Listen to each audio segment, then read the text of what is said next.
السلام علیکم ورحمۃ اللہ وبرکاتہ۔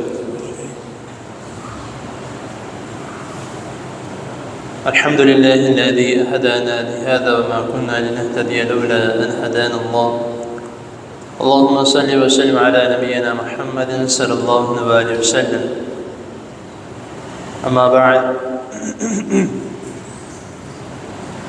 حضرت محترم،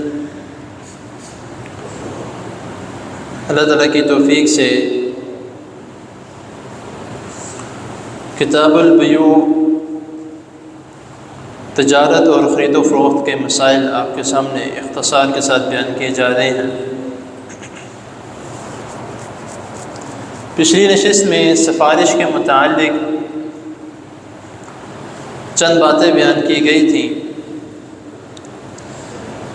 اور جس طرح میں نے کہا تھا کہ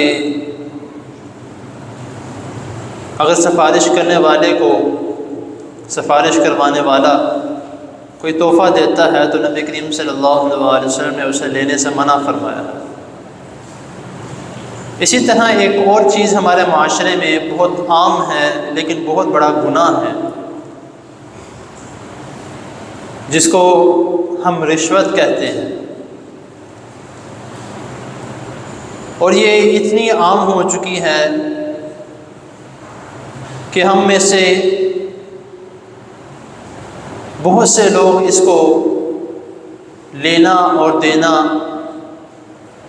غلط تو سمجھتے ہیں لیکن پھر بھی کرتے ہیں۔ وہ کہتے ہیں کہ کیا کریں، اس کے بغیر گزارا نہیں ہے۔ ایک ہوتا ہے رشوت دینے والا اور ایک ہوتا ہے رشوت لینے والا، اور ایک تیسرا شخص بیچ میں ہوتا ہے جو بروکر سمجھ لے، جو دو پارٹیوں کو آپس میں ملاتا ہے، ادھر سے لے کے دوسرے کو جا کے وہ رقم پہنچاتا ہے۔ یہ تیسرا شخص جو ہے بیچ میں، وہ بھی اسی وعید کے ضمن میں شامل ہے۔ اب نبی کریم صلی اللہ علیہ وسلم نے اس کے متعلق جو فرمایا ہے کہ لعن رسول اللہ صلی اللہ علیہ وسلم الراشی والمرتشی، کہ رسول اللہ صلی اللہ علیہ وسلم نے رشوت دینے والا اور رشوت لینے والے دونوں پر لعنت کی ہے۔ اکثر جو ہے وہ جو 9th کی کتابیں ہیں اس میں ایک حدیث اور بھی گردش کرتی ہے جو کہ میں نے خود بھی پڑھی، لیکن اس کے بعد میں نے کافی بہت تلاش کی تو مجھے کسی بھی حدیث کی کتاب میں نہیں ملی۔ اس میں جو ہے وہ یہ ہے کہ الراشی والمرتشی کلاہما فی النار، کہ رشوت دینے والا اور رشوت لینے والا دونوں جہنمی ہیں۔ تو یہ والی حدیث جو ہے وہ مجھے تو کسی بھی حدیث کی کتاب میں نہیں ملی، بلکہ میں نے مختلف علماء سے بھی اس کے متعلق پوچھا تو وہ حدیث نہیں ملی۔ لیکن جو یہ والی حدیث ہے لعن رسول اللہ صلی اللہ علیہ وسلم، یہ والی صحیح حدیث ہے، اور تمام حدیث کی کتابوں میں یہ والی حدیث موجود ہے۔ اور اگر دیکھا جائے کہ جس شخص کے اوپر اللہ اس کے رسول صلی اللہ علیہ وسلم لعنت کرتے تو اس کا ٹھکانہ ویسے ہی جہنم ہے۔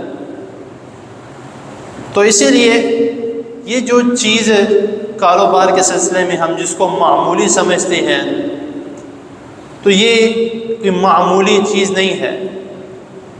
تو رشوت جو ہے، جو یہ اس کا لفظ جو ہے یہ نکلا ہے رائج سے، یا ایک جگہ پہ اس کو رشا بھی کہا گیا ہے۔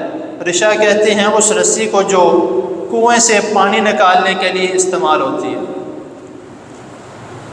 تو اب کہتے ہیں کہ بھئی اس سے مطلب کیا ہے، رشوت لینا اور دینا، اس سے مراد کیا ہے؟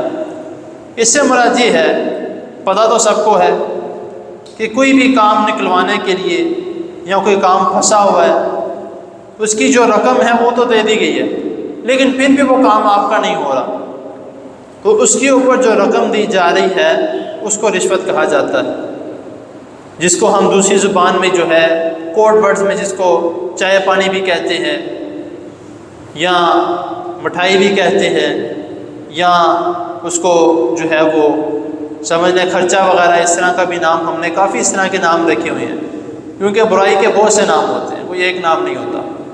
اور یہ حرام بھی اس لیے ہے اور گناہ بھی اس کا، اور اس کو لعنتاً بھی اس لیے کہا گیا کیونکہ یہ سود کی ضمن میں آتا ہے، ایک ایسی چیز جس کا آپ کا ایک باقاعدہ طریقے سے اس کا کام کیا جا رہا ہے، لیکن بغیر اس رقم کے جو رشوت دی جا رہی ہے اس کے وہ کام نہیں کر رہا، تو اس لیے سود کے ضمن میں بھی آتا ہے۔ تو اسی لیے نبی کریم صلی اللہ علیہ وسلم نے اس کے اوپر لعنت کی ہے اور اس سے منع فرمایا۔ تو ہمیں چاہیے کہ اس طرح کے عمل سے بھی محفوظ رکھیں، لینے سے بھی، دینے سے بھی، اور تیسرا جس طرح میں نے کہا بیچ میں جو ہے جو لے کے پہنچانے والا جو ہے رقم، وہ بھی اس میں شامل ہے، اس عمل سے بھی ہمیں بچنا چاہیے۔ اللہ تعالیٰ کی حضور دعا ہے اللہ تعالیٰ ہمیں جو سنا ہے اس کو سمجھنے کی، اس پر عمل کرنے کی توفیق عطا فرمائے، اور حلال کھانے کی، حلال کمانے کی اور حرام سے بچنے کی اللہ تعالیٰ ہمیں توفیق عطا فرمائے۔ جزاکم اللہ۔